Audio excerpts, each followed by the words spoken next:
the biggest war right now in crypto isn't about is Bitcoin better or is Ethereum better, but it's actually about if you guys are trading crypto, there's only two ways to do it. First is your order book, which is basically 1,000 years old concept. But the next one was literally invented about 5 years ago, and it's just a bunch of coders managing it. So if you're trading on Binance or Bybit or any other centralized exchanges, I get it, it's extremely fast, but is it reliable? Can you trade and expect to not get liquidated? I mean, yeah, again, if you're trading with $100, you don't have to worry about that. But someone who's trading with a good enough capital, there are good enough chances that you might be the next victim of that manipulation. In this video, I'm going to be talking about all of those stuff.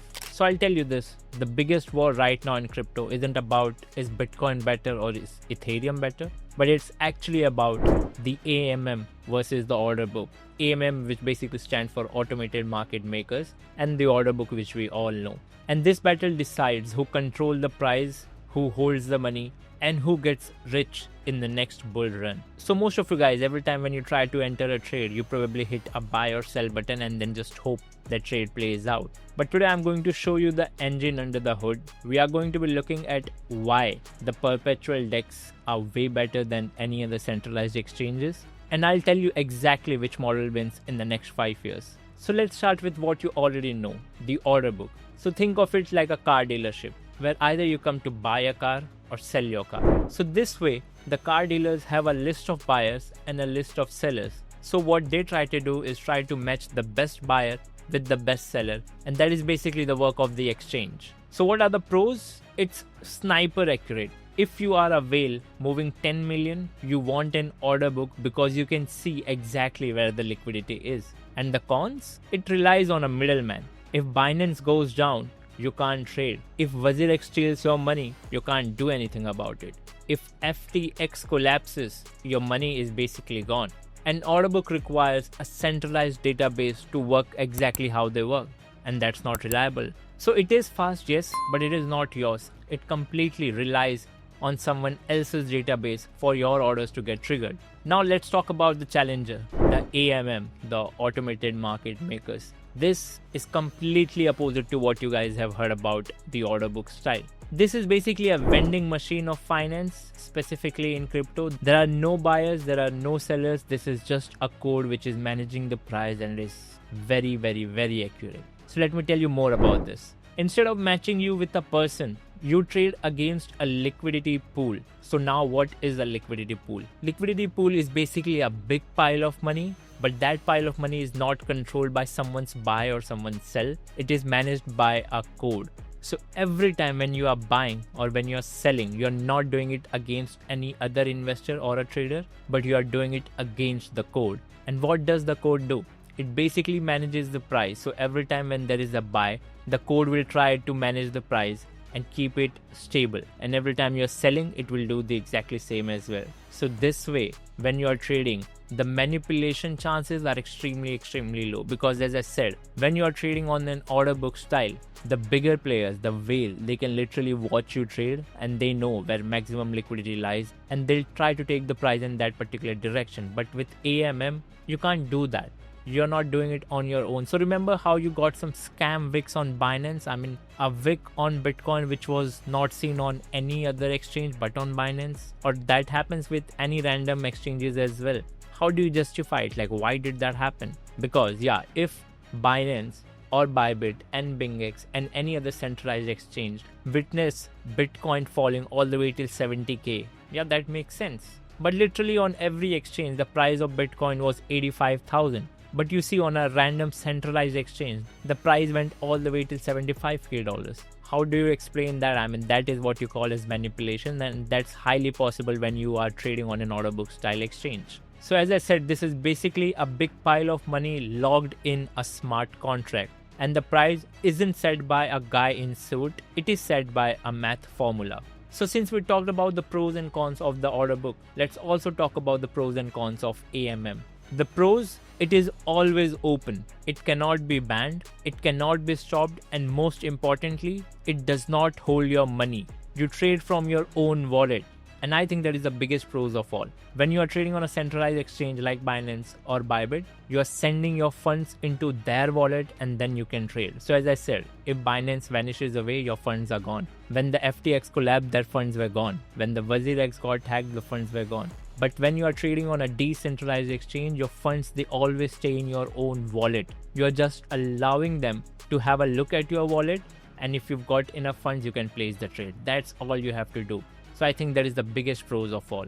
Coming to the cons, it can be insufficient at times. I mean, you can try to buy 10 million of Bitcoin from a vending machine. Probably you are going to empty it. So the worst kind of AMM platforms, they might not have enough liquidity, but I think that can be the case with the centralized exchanges as well. There are exchanges which do not have enough liquidity, and that might result in your stop loss not getting triggered, you getting liquidated, or probably your limit orders not getting filled. So all of those kind of random things can happen. So it's not just about decentralized exchanges, it's the same for the centralized exchanges as well. So as I said, buying a lot of Bitcoin from a vending machine will empty the machine, and the price, that will basically skyrocket. So this is what we call as slippage. For big traders, AMM used to be expensive earlier, but right now it's the best alternative for them as well. But here is where the game changes. Literally for the last 3 years, decentralized exchanges have evolved a lot. Earlier, they were very expensive because every transaction that you did on a decentralized exchange, you had to pay a transaction or a gas fee. So even to place a limit order, you had to pay gas fee. To modify it, you had to pay gas fee again. To set your TP, to set your SL, every time you had to pay a transaction fee. And that was obviously very, very expensive. But now, the coding has evolved, the decentralized exchanges have evolved, the blockchain has evolved, and it's very easy to do all of the transaction without paying any kind of transaction or gas fee. And I think that's the best part. And how are we able to do that? I mean, since we are already talking about how good the decentralized exchanges are getting, but how are they able to do it? Because again, Ethereum is one of the networks which is extremely expensive. The gas fee can go all the way till $50 or $100 as well. So how are they getting so cheap now? I mean, even with less than $0.1, you might able to do some kind of transactions. It's extremely cheap now. The answer to this is the layer 2 blockchain. So now there are a lot of new networks, a lot of new projects that are getting built over Ethereum, and that is what we call as layer 2. Now I've been making a series of YouTube shorts which you guys can go and check out on my channel, and you'll understand everything about the centralized and decentralized exchanges, and that will help you a lot. And since you guys have been watching the video till now, guys, make sure to hit that like button as well, since it helps with the growth of the channel as well. So as I said, we have layer 2 blockchains that are fast enough to run order books completely on chain, or AMMs that are so advanced that they actually act like order books. But let's ask a straight question. Why decentralized exchanges and not centralized exchanges?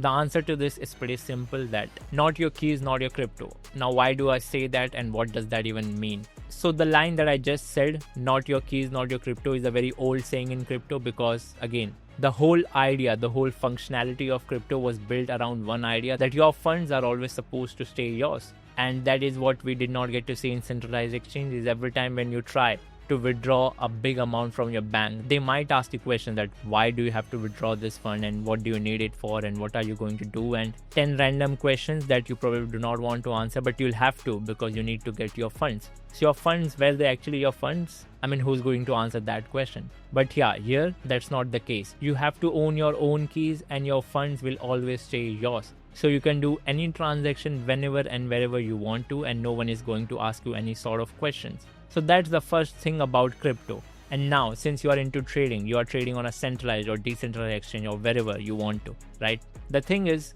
when you are trading, you should lose only because you made a mistake, and not because your exchange one day decided to just vanish away. That should never be the reason why you are losing your funds. And that is exactly why decentralized exchanges are there for. It's fast, it's reliable, it's secure. And again, if you don't mess up, your funds will always stay yours. So I would say there's a clear winner according to me, that decentralized exchanges are definitely dominating, but then I'm sure they might get even better. They'll evolve more and we'll have a better product. Traders are actually waking up, and they want the leverage of centralized exchanges, but they also want the safety of decentralized exchanges. So for me, I might have a clear winner, but probably you are still in some kind of confusion. You can obviously drop your questions in the comments and I'll be answering them. And it's pretty clear that the smart money has already started to make a move.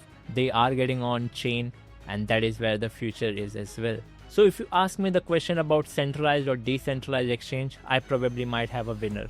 But if you ask me if AMM or Orderbook, I think the answer to this will be a hybrid version where you get the speed of order books but the reliability of AMM. So that is actually what the future would look like according to me, and the blockchain can definitely manage that. So you get the speed of Binance but the reliability of Hyperliquid, and I think that would be the best match. And it's actually being built right now. So don't be the last one on the sinking ship of centralized finance. Learn to use a decentralized exchange. Learn to protect your keys, because the future is obviously decentralized. Subscribe to this channel, like this video, and let me know if you have any questions. Post them in the comment section.